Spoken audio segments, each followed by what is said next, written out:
Hi, I'm Dylan Fagan. And I'm Kathleen Quillian, and we're the hosts of The Question Booth. So, how would you describe The Question Booth, Kathleen? I'd say that The Question Booth is both a real place and the name of our new podcast for How Stuff Works. Each week, strangers wander into our lovely, quiet booth here in Atlanta, Georgia, and have a conversation with me about a big question. Like, why are people mean? We're going to share some of their answers with you and discover all the ways we're more alike than different. So please join us. Make sure to subscribe to The Question Booth on Apple Podcasts or your favorite podcatcher. Episodes drop every Friday. Hello, Australia. Hello, New Zealand.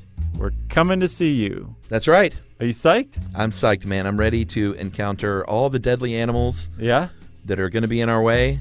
I'm ready to hug a koala bear. Buy a giant knife? I'm ready to play a didgeridoo. Yeah. What other weird tropes can we talk about? Well, we could probably drink a few oil cans of Foster, the national beer down there. Maybe a slab. I can't wait to get beat up by everybody for saying all this stupid stuff that we've said over the years. All right, everyone. We're super excited. Years in the making. We are coming to see you Saturday, September 1st at the Astor Theatre in Perth. Sunday, September 2nd, ICC in Brisbane. Monday, September 3rd at Goldfields Theatre in Melbourne. Thursday the 6th at Enmore Theatre in Sydney. And we're going to wrap it up in fine style at the Bruce Mason Theatre in Auckland, New Zealand. It is going to be a great time. Tickets are on sale now as of April 17th, and you can go to sysklive.com for more info and to buy tickets. See you soon. Welcome to Stuff You Should Know from HowStuffWorks.com.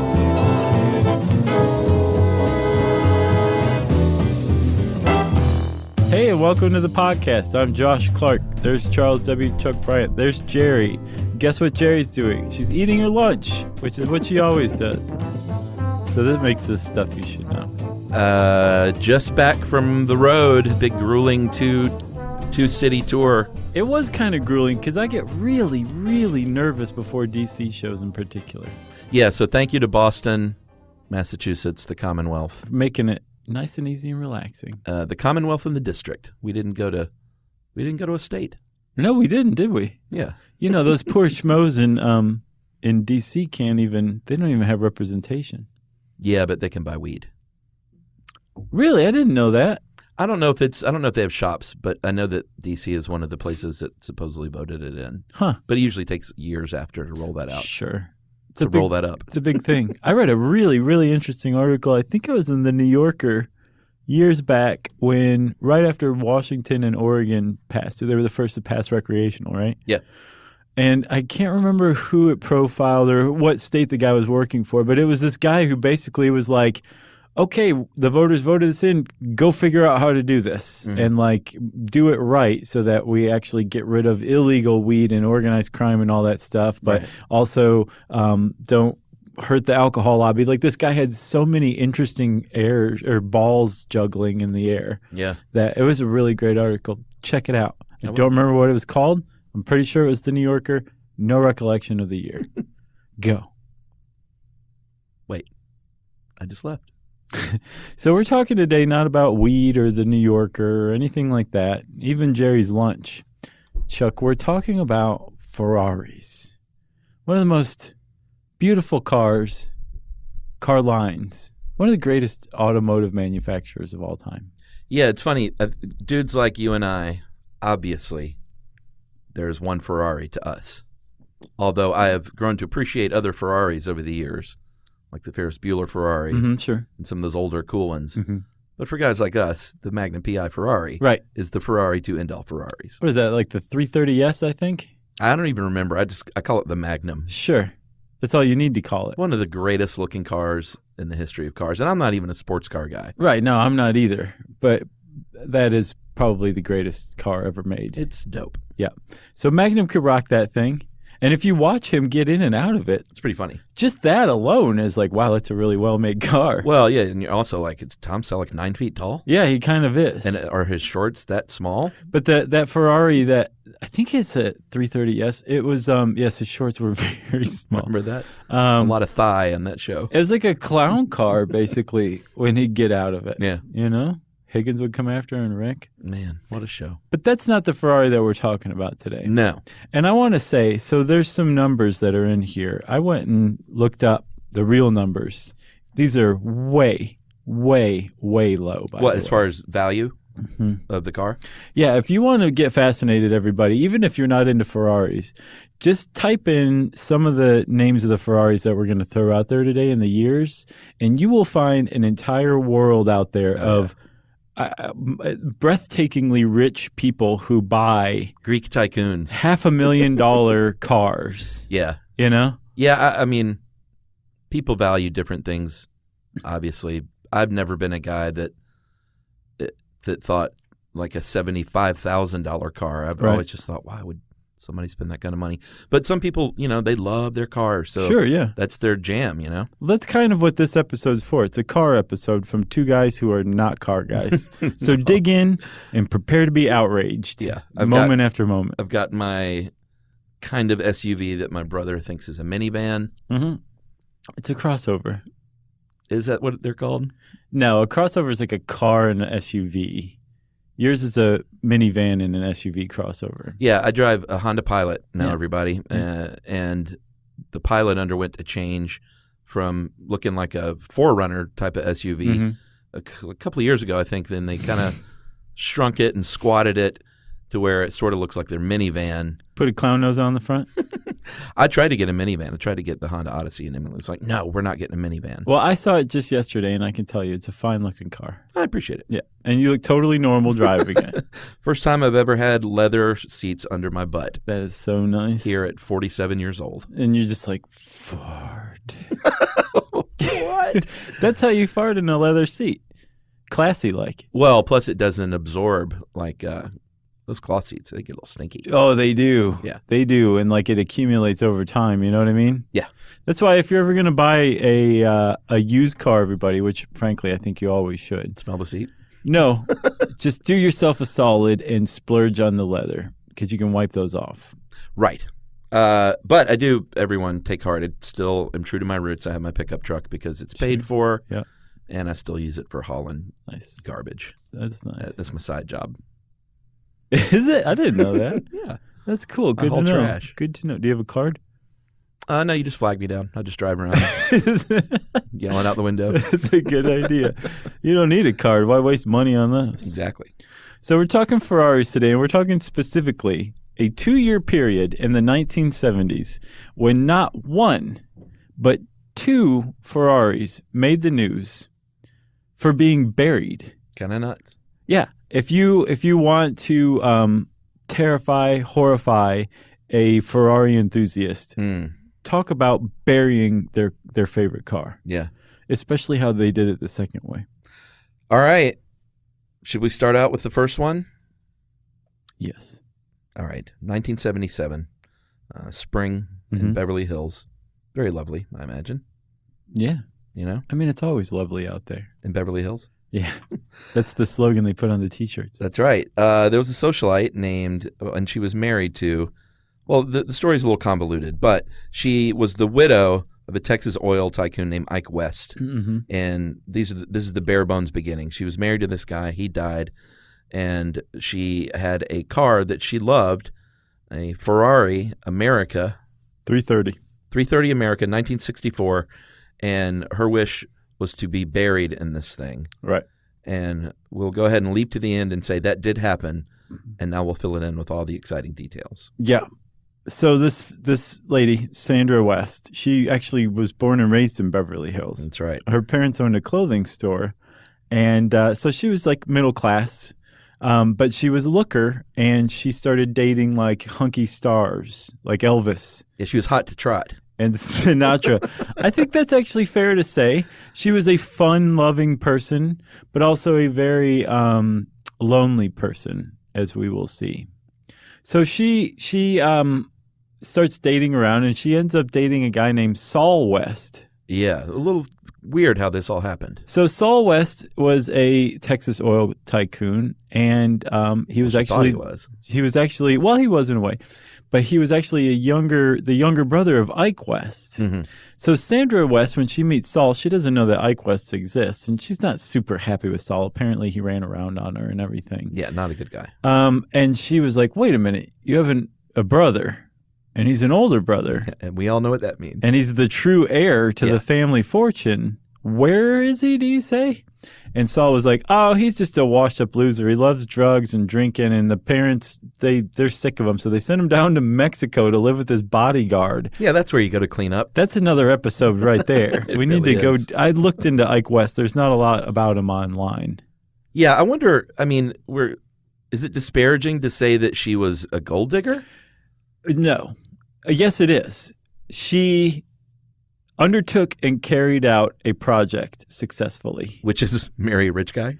Right, but here's the thing. Like, she could have married Saul West. He was rich. It's not like he didn't have access to the family fortune. He was the one of the, I think, 2 brothers who was in the good graces of the family. Yeah, so it's not like he didn't have an allowance. Right. She apparently wasn't really happy with Saul West. So she went after Ike West, and it wasn't like just, picking the lowest hanging fruit. Like, she had to work for this, and she did. She, took this dude who was down and out in Mexico, living with his bodyguard. Not down and out in Beverly Hills. No. That was Nick Nolte. Yes, because his family kicked him out of the U.S. to go live in Mexico and just basically do whatever you're going to do. God knows what this guy did in Mexico. Yeah, but she went down there, like you said, cleaned him up, I guess got him off drugs. And he must have thought, this is great. This lady came all the way down here. My brother's girlfriend came all the way down here right, to take care of me. I think she likes me. Well, she definitely did. And he turned over a new leaf. He said, you know what, I'm going to come back to the United States, and I want to take the reins of this company that is rightfully mine. And this is my wife, or my wife-to-be. I'm going to ask her to marry me. And they got married. Yeah. So she cleans the dude up. They get married, and then first thing is she's like, okay, now we're moving to Beverly Hills. And I want a Ferrari. And he bought her a Ferrari. He bought her that 1964 Ferrari America 330. Good-looking car. And I looked, and it was the Ferrari 330 SN, what, Chuck? 5055. And I was like, what is SN? I can't see. Serial number? Yes. Yeah. So I looked, there are so few of those made, Ferraris, like these vintage Ferraris, that they'll actually put the serial number after it. Yeah. And the serial number is usually a very small number. It's not like one of these ones that they ran out of numbers, so they started using letters. It's like 4 or 5 numbers usually, right? Yeah, like my Honda Pilot, when they gave it to me, they were like, here's your Honda Pilot serial number. Right. 809/AJ2912. You just checked your watch in the middle of it? Yeah, I was like, that's the one I want. So they will actually, if you look, they'll add the serial number after the name of this specific car is what they're talking about. And they can do that because this particular Ferrari America, the 1964 that she had, was one of just 50 ever made. Yes. So it was a hot car right out of the gate. Yeah. All right, so they're in Beverly Hills. He has health problems because he had that history of abusing his body. He had some rapid weight fluctuations, which is never great for your health. And he ended up dying in Las Vegas at the Flamingo Hotel. What a way to go. In 1968, under what is labeled here as mysterious circumstances. That's all it's labeled anywhere. I can't find anything out about it. I wonder how many people have died at the Flamingo Hotel under mysterious circumstances over the years. Whose family successfully covered it up, so that's a couple of schmoes like us years and years later, 40, 50 years later, can't find out what happened.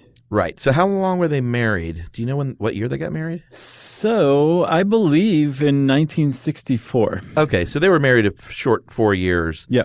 But nevertheless, Sandra West became heiress to that fortune. Yeah, she got Ike's claim to the company. Wow. His share went to her after he died, right? And that's the thing. You can say what you will about her setting her sights on the true heir and him living pretty fast, but they appeared to very much love each other. He left her his share of the family fortune. She took his last name. She said that when she filled out a will, she wanted to be buried in Texas next to her husband, not in Beverly Hills where she was born and raised and spent most of her life. So they were like an actual real couple. So I have the impression that when he died, there was something missing for sure in her life, especially considering that she is roundly known as a fairly a lonely person. Yeah, it was like me and Emily. I married her for her dowry. Right. As the daughter of a Central Ohio auto glass magnate. Right, but it's real, That's right. So, well, maybe we should take, what were you about to say? I was laughing at auto glass magnate. That's what he does. Okay.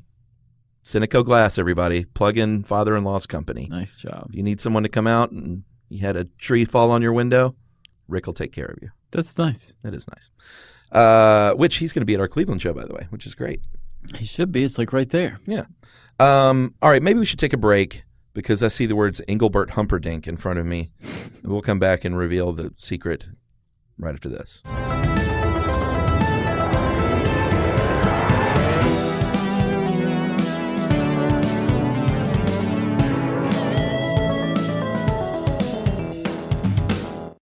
Why, hello there. This is Anna. And Shireen. Of Ethnically Ambiguous. What is that, you ask? Well, it's a podcast, and we're not necessarily new, but we're new to the How Stuff Works network. We discuss being brown in America and Middle Eastern news that's barely even spoken about in mainstream media, unless it's in a negative context. We'll also examine representation of people of color in movies and television. And don't think we won't get personal, because we'll get real personal. So personal, you may even relate. Or maybe you won't. It doesn't matter. Yeah, nothing really matters. Am I right? Whoa, sorry, I just drifted off there for a second. Anyway, listen to our podcast if you like to open your worldview a little, or hear about how Saudi Arabia is super evil, even though they're not in Trump's travel ban, or listen to hear more positive stuff, like important women of color we shout out for doing cool stuff, like Malala. Or head to Mimi. Find Ethnically Ambiguous on Apple Podcasts or wherever you listen to shows. Oh, and we swear a lot. This is our explicit language warning. Don't say we didn't warn you.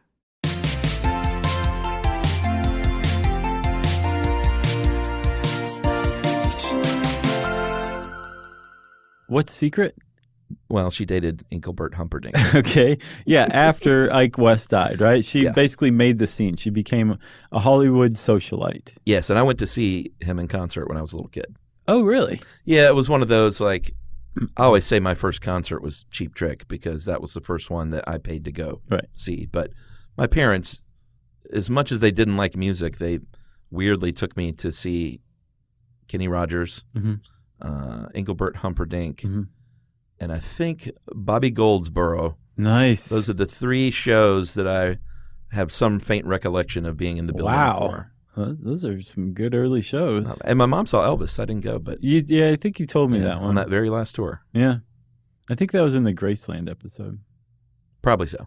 So, yes, Engelbert Humperdinck is one of the people she dated. She made a name for herself dressing up as the Texas rodeo queen, wearing like fringy stuff with rhinestones and a cowboy hat. She went down to Rodeo Drive and we should say that she was like a genuine, legitimate, dyed-in-the-wool car enthusiast. Not only did she have that America 330, she also had a GTS. Yeah.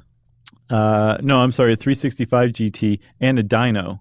Or is it a Dino? Do you know? I think it's probably Dino. Okay, and a Dino. She had 3 Ferraris, plus also a Stutz Blackhawk. I didn't look that up. What's that? It is, so Elvis liked that car a lot, actually. It looks like a luxury land yacht married a muscle car, and that's what came out.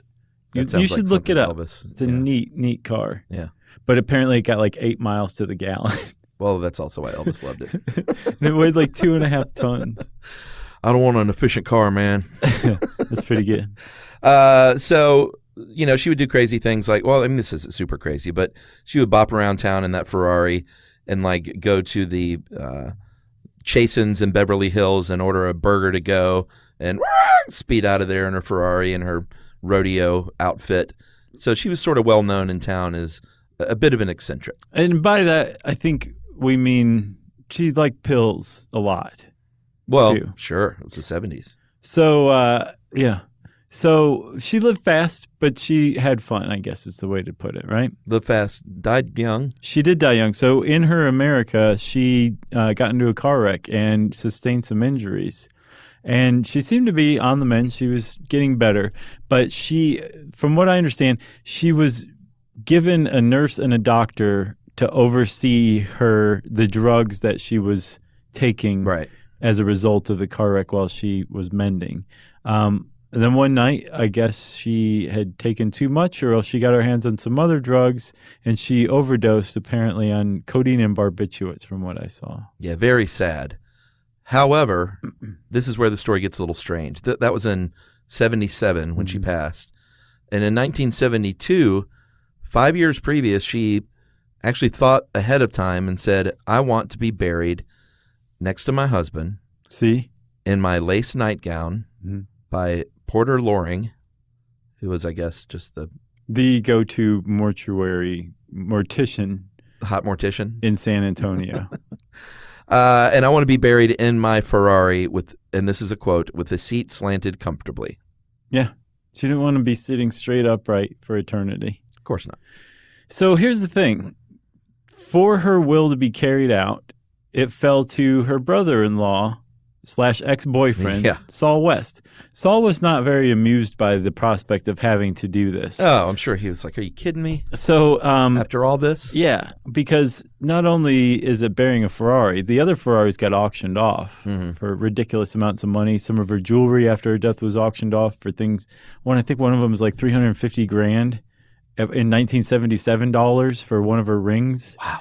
Another one was like $150,000 for another ring, and her Ferraris were auctioned off. So her estate was being liquidated. The idea of burying one of these cars with her, who I would guess he probably didn't like very much. Yeah.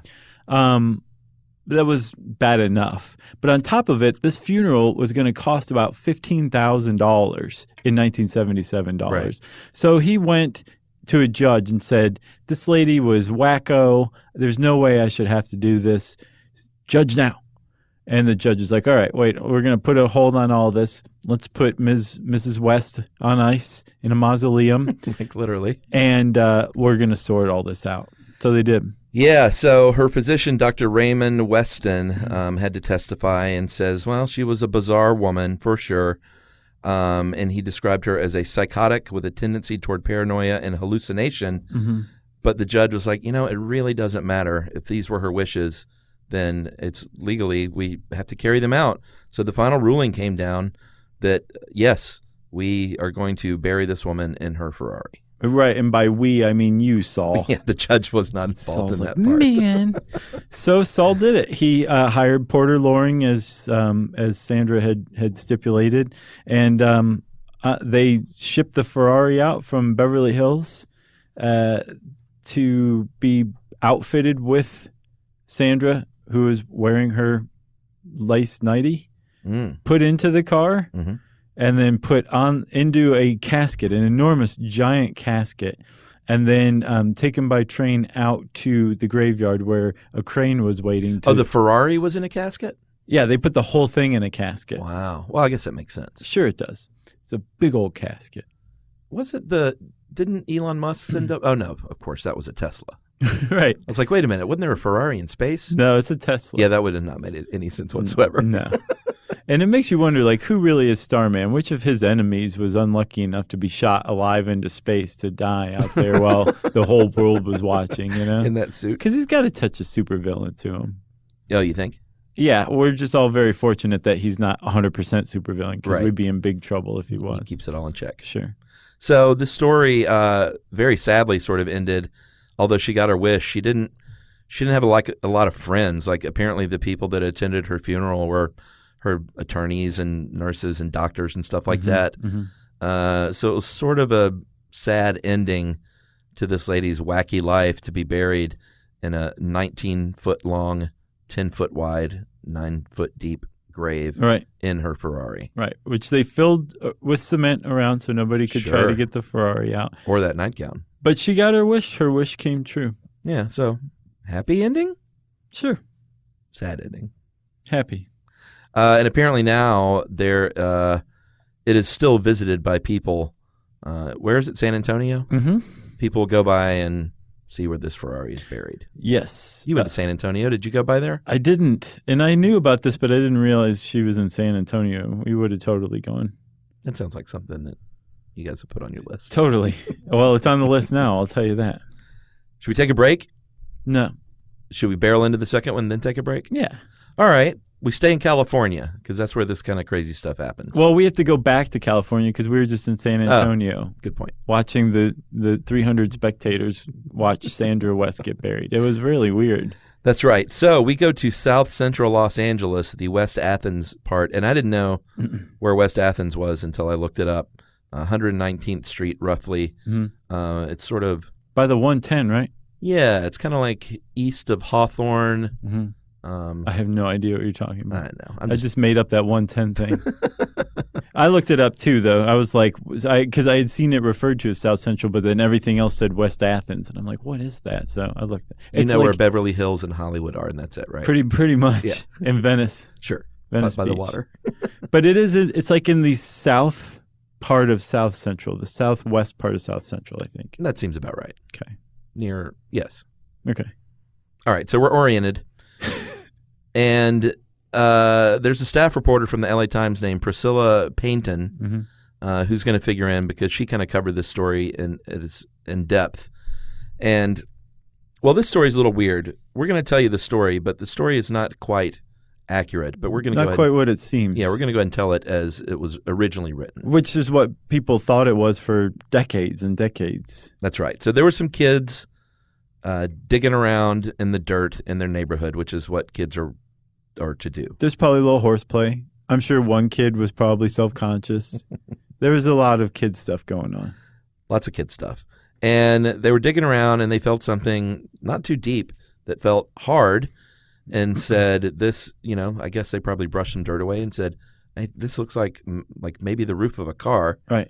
That's a weird thing to find at 119th Street. That's kind of a weird thing to find anywhere buried underground, Yeah, so they got a cop involved pretty quickly, which was, a great thing for these kids to do. I wouldn't have done that. Yeah. I would have gotten a shovel and seen what was going on. Oh, yeah? Oh, sure. So, okay, well, these kids were a little more do-gooder than you, apparently, Yes. right? So they flag down a cop, and then the next thing you know, there's two detectives on the scene. Detective Joe Sabas and Detective Dennis Carroll, who would become forever known around his precinct as Lenny Carroll because Priscilla Painting called him that accidentally. She put down that was his name in the story. Oh, if only Joe had become Carl. Yeah, Carl and Lenny. That would have been so wonderful. So Dennis Carroll and Joe Sabas were working this thing when Priscilla Painting comes out, and she's watching this whole thing going down. And this is what she's seeing. She sees all of a sudden now there's a earth mover. Mm-hmm. There's a whole bunch of sheriff's deputies with shovels. Also earth movers? Sure, yeah. But different kind, And they're digging around this car, and they're getting more and more dirt off of it. And Sabas and Carroll see that there's a car under there, but it's covered in like rugs and plastic. And somebody tried to kind of entomb the car, or mummify it, I guess is how one of the guys from Jalopnik put it. Yeah. And what it was a Dino 246 GTS. Mm-hmm. And this also had a serial number, 07862. Yeah. And they kind of dug through the car. They eventually got it out. They dug through the trunk. There was no one buried in it. There were no drugs or big suitcases of cash or something you might expect to find in a buried Ferrari. Yeah, who would just bury a Ferrari? This became an actual huge question. Well, they ran the plates and found pretty quickly that it had been stolen, that it was listed as stolen. And so they started digging into it, right? Literally. They did. Yeah. That was a good catch. Yes. So they found that back in 1974, this was 1978. In 1974, the car had been reported stolen by the original owner, a man named Rosendo Cruz. Mm-hmm. And Rosendo Cruz and his wife had gone to dinner at the Brown Derby on Wilshire for their anniversary. Yeah, well, we should point out, though, as originally reported, they said that it was in surprisingly good condition. Okay, this is Priscilla Painton saying that in the Los Angeles Times. Kind of an important key little clue here. Right, okay. Yeah. So at the Brown Derby, Rosendo Cruz and his wife were celebrating their anniversary, and he had just bought her recently a car, I think for her birthday or something like that. Mm-hmm. And he was doing pretty well, apparently. He was a plumber by trade. I would guess he owned his own company. But he had bought his wife a Ferrari that at the time had cost about $22,000 is how much it had set him back, which is well over $70,000 in 2017. Yeah. Okay.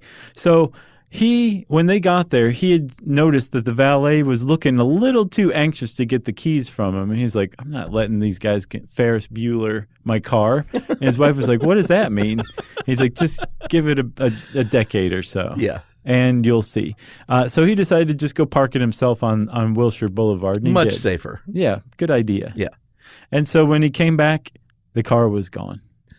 That's right. The car was gone.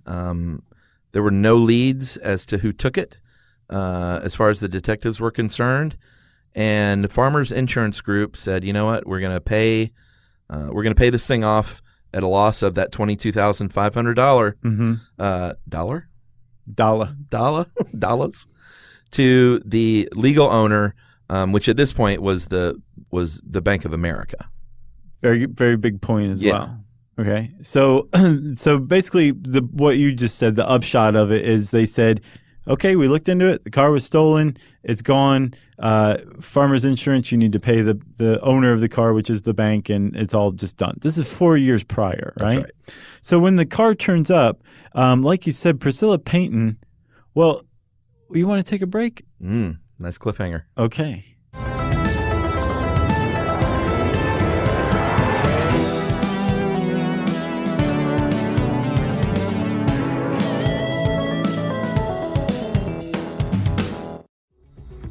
From How Stuff Works and the Grammy Museum, this is Required Listening.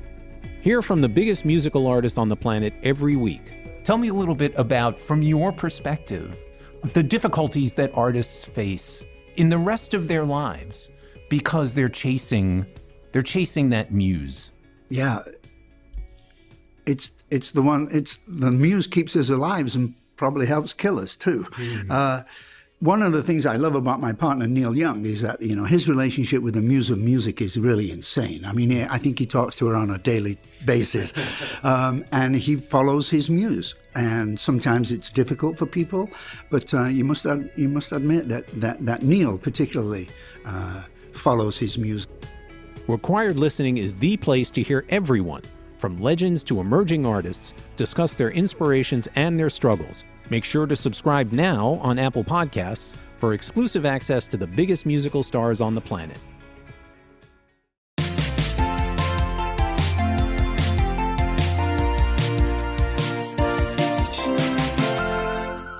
I took nice cliffhanger as a yes. You meant yes, right? Yes. Okay, good. Well, we're back. So, like you said, Priscilla Payton had said the car seemed in surprisingly good condition. She painted a good picture. She did, but an incorrect picture. That's right. So basically, she set off this huge frenzy among Ferrari enthusiasts. A 1974 Dino had been discovered underground. Yeah. Had been written off by an insurance company and was in surprisingly good condition. That meant that they could probably get a pretty good deal on it, and everybody wanted it, and everybody started lighting up the switchboard at Farmers Insurance. Yeah, and I get the idea that not only could they get this Ferrari and do whatever little restoration it needed, but there's also just the story behind it. Right. Made it kind of a cool thing. Like, yeah. This was the car buried in South Central Los Angeles. Yeah, and I mean, look at it now. This made national news. Oh, yeah. It also, Sandra West's burial made national news, and that had just been several months before. Yeah. So the two were compared. It was buried Ferrari fever in the U.S. in the late 70s. How close that was. Very close. Interesting. I mean, different years, but she was buried in May, and this happened, I think, in like the following year, like less than a year later. Okay. Okay. All right. So the car actually was not in good shape at all. No. To say the least. There were. And boy, I love this. This is why it's a Ferrari. 21 layers of paint, 14 layers of primer, 7 layers of paint. It was in bad shape. The paint was freckled. Had white spots all over it. Yeah. Rust, of course. You can't bury a Ferrari and cover it with rugs. Right. And expect it to, that'll take care of it. So rust had eaten through it, through the body. The leather interior was in bad shape. What did the thieves do with some towels? So they were smart enough to stuff towels into the intake to keep dirt and worms and stuff from getting into the engine. Oh, but they neglected to do that in the exhaust pipe. They had put some towels in between the window cracks. I but guess then they didn't to roll the hang windows it, up? I think to dangle the towels over the outside. Oh, okay. But then didn't roll the windows all the way up. So they weren't doing a very good job. But in their defense, they had to bury a Ferrari in the middle of Los Angeles. How did this how did this not get noticed? I don't know, but the cops, when they canvassed the area, the neighbors were like, we have no idea. That's nuts. The residents of the house were renters, and they'd only lived there for 3 months. They had no idea. So the cops just basically were like, well, it's a stolen car that was already written off. It's a done case. We're not going to break our backs trying to find out what happened here. It's pretty obvious what happened here. Yeah. So they sent it off to farmers. That's right. In very bad shape. I mean, even pulling this thing out of the dirt, obviously, the engine compartment got crushed, all scratched up and gouged. The windshield was smashed, which Rick Cinnabogan at Cineco Glass could have taken care of. Right. Could have fixed you right up. Fixed you right up in an afternoon. Actually, probably not, because I imagine a Ferrari windshield like that is pretty hard to come by. Yeah. Sorry, Rick. But the idea that someone could restore this thing was not true, seemingly. Yeah, and farmers was getting such so many calls, and we're having to deal with the public on such like a large scale that they decided to just put it on display. Right. So anybody who called in inquiring about it, they said, well, here's the address. You can actually go bid on it if you want it. And people did. But they didn't really make too many serious bids. They mostly just stripped the car as best they could. Yeah. Somebody took the dipstick even, this Jalopnik article said. I wonder if that was just, let me get a piece of this thing, or if it was like, I can't find a dipstick for my Maybe both. Dino. Or eBay doesn't exist yet, but it will someday. I'm going to sell this thing for $1 million, you know? Yeah, so this was a couple of weeks on display in Pasadena, where, as this article says, everything that was not bolted down was kind of nicked from it. I can't believe they just didn't have security or something. Yeah, I guess they weren't doing a very good job. I mean, it was a junked Ferrari, so. But still, I mean, they were taking bids on it. It wasn't like, come take what you want sale. It's not like a starving artist sale at a hotel conference room or something, All right, so the long and short of it is, in the end, they did take some bids after it had been scrapped and gouged by onlookers. Right. So here's where the legend kind of picks up again, right? You've got this car that has like a legendary status already, but it's also totally tragic. Yeah. If you are a Ferrari enthusiast, this is a sad, sad story. But it's purchased by somebody, some unknown person, actually like a mechanic, I think, who owned his own garage. Yeah, in Burbank. Tried to start it, and like for some time there were some dispatches coming out of this restoration project because the public apparently knew that this guy had actually gotten it to start, but then the engine just collapsed. Yeah, and it didn't look very good, right? Yeah, and what did he pay? But like between $5,000 and $9,000. Yeah, it's a pretty good deal, but it was in pretty bad shape, yeah. Right? So after that, the Ferrari just kind of disappears for a little while. And then somehow the Ferrari enthusiast public could confirm that the thing had been resurrected. Mm-hmm. It had been licensed. It had been restored to its former beauty. They had a new plate called Dug Up. So great. Right? Yeah. But then it just is gone. It's not listed on any of the Ferrari registries or the dyno registries or anything like that. It's just... they know it's out there, but they don't know where it is. It just becomes like this phantom, which makes it even cooler. Yeah. And that's where the story ended. Originally, there were a couple of Jalopnik articles. And it's a good website. It really is. It's a great website.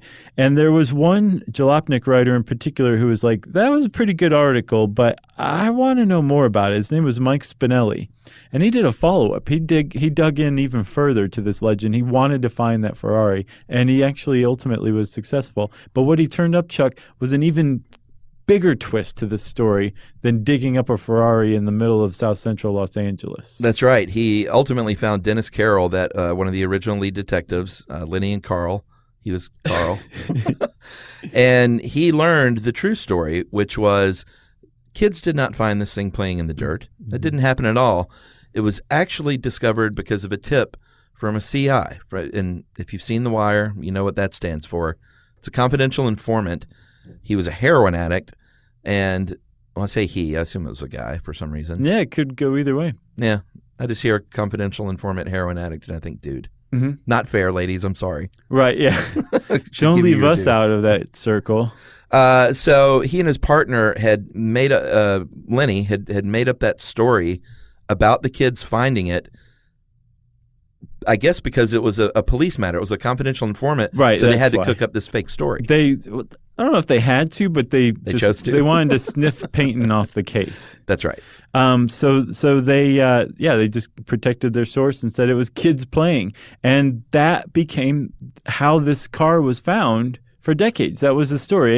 Anyone you heard that story from, unless you were probably the wife of Joe Sabas or the wife of Dennis Carroll, they would start with some kids were playing in a yard and found this car. Totally made up, right? So that's twist number one that they found. Twist number two is actually the fact that this was all a setup job to begin with. Yeah. By the owner. Did we say he was a plumber? Yes. Yeah, the plumber basically, I mean, what, could he not afford it? So he decided to have it professionally stolen to get an insurance claim? Yeah, that's my impression. That's what he did. We don't know the reason behind it, though. I think my interpretation, and it's up for interpretation, because he was never charged with this crime. Oh, really? Yeah. Okay. It was written off as a loss, right? Right. Which we all pay for, let's be honest. Right. This is the Josh Clark interpretation of this crime. Okay. Rosando Cruz very much loved his wife. So he bought her a Ferrari that he couldn't afford. Mm-hmm. But did I say he very much loved his wife? Yes. He didn't want to tell her that he needed the Ferrari back. He arranged for it to be stolen and maybe make some money on the side as well. And then he could pretend to be mad that the Ferrari was stolen and all of his problems would be solved. Right, which is why he cooked up the story about being wary of the valet parkers. So this is why I need to park it on Wilshire. Mm-hmm. And that's where it was prearranged to be taken. And he kind of thought like, oh, you're going to like strip it for parts and then drive it into a ravine. Yes. Which makes sense in a weird way. Right. Then you could fence the parts so you got some extra money, and then he would pay them out of the insurance claim.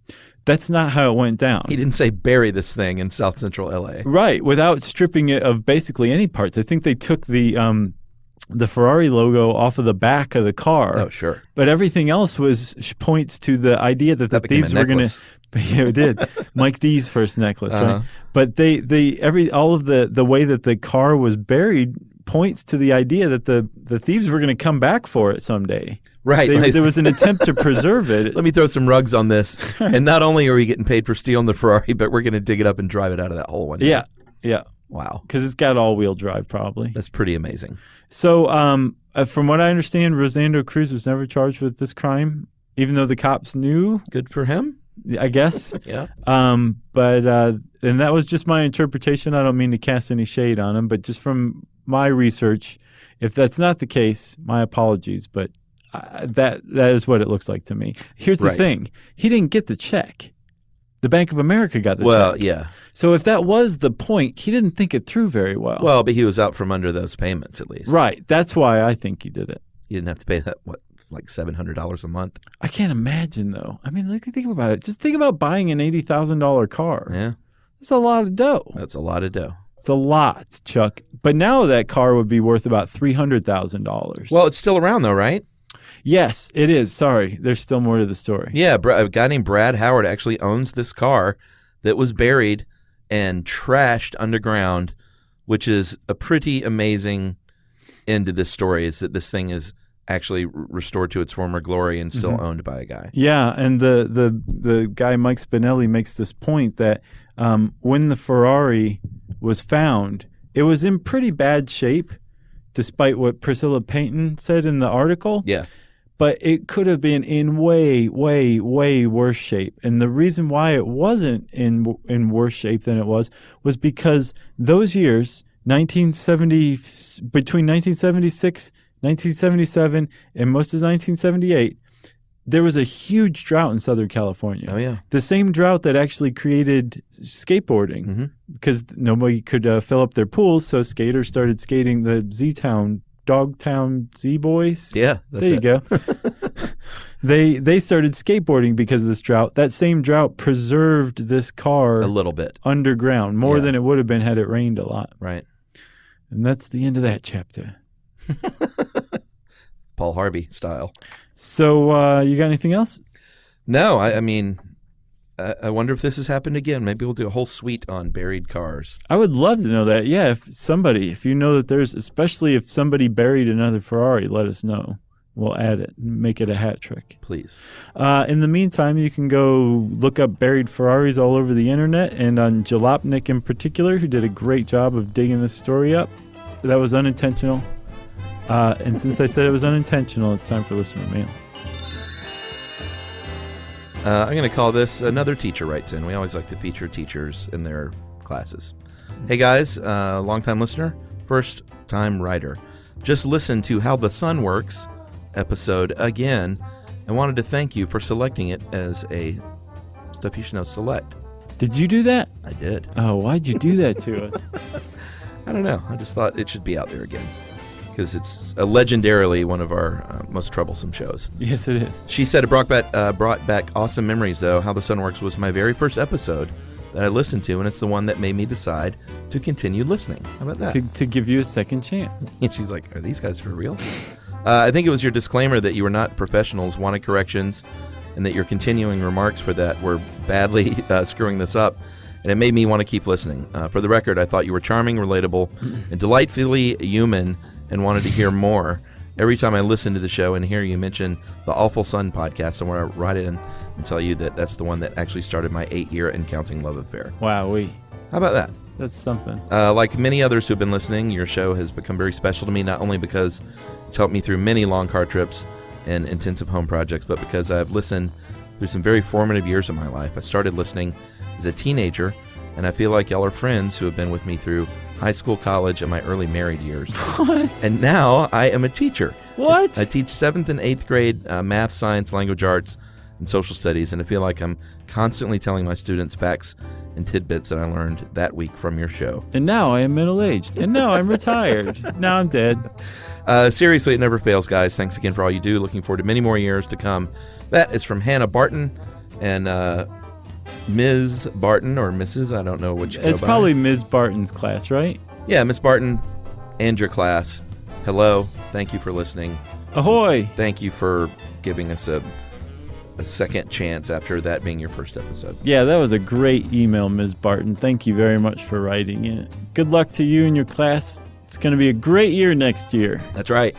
If you want to tell us about your class, we love hearing from teachers like Chuck said. You can tweet to us at SYSK Podcasts. I'm at Josh Clark. Chuck's at Movie Crush on Twitter, too. You can get to him there. You can also get to him on Facebook at facebook.com/Charles W. Chuck Bryant or /Stuff You Should Know. Send us all an email to stuffpodcast@howstuffworks.com. And as always, join us at our home on the web, stuffyoushouldknow.com.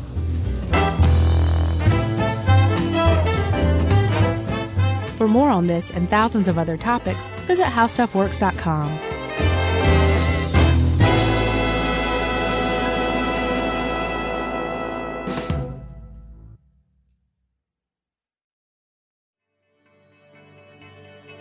From How Stuff Works and the Grammy Museum, this is Required Listening. Hear from the biggest musical artists on the planet every week. Give it up for Imagine Dragons! Yeah, and I've noticed it's sort of a common theme that I've sort of learned, and I'm finally getting it. Limitations are actually really good. Boundaries. Boundaries are amazing. Without any boundaries, like the Beatles recorded most of their stuff on a 2-track. Or a 4-track, yeah. two tracks taped together, basically. Yes, right. And the things they're able to do with that are amazing because these days you basically have an unlimited amount of layers you can put on a song. But back in the day, that was not true. You could record one thing and then another thing. Then you have to bounce that to something, and then you can record something else. So it was very limiting, but like in that limitation, there was freedom and there was creativity. Required Listening is the place to hear everyone, from legends to emerging artists, discuss their inspirations and their struggles. Make sure to subscribe now on Apple Podcasts for exclusive access to the biggest musical stars on the planet.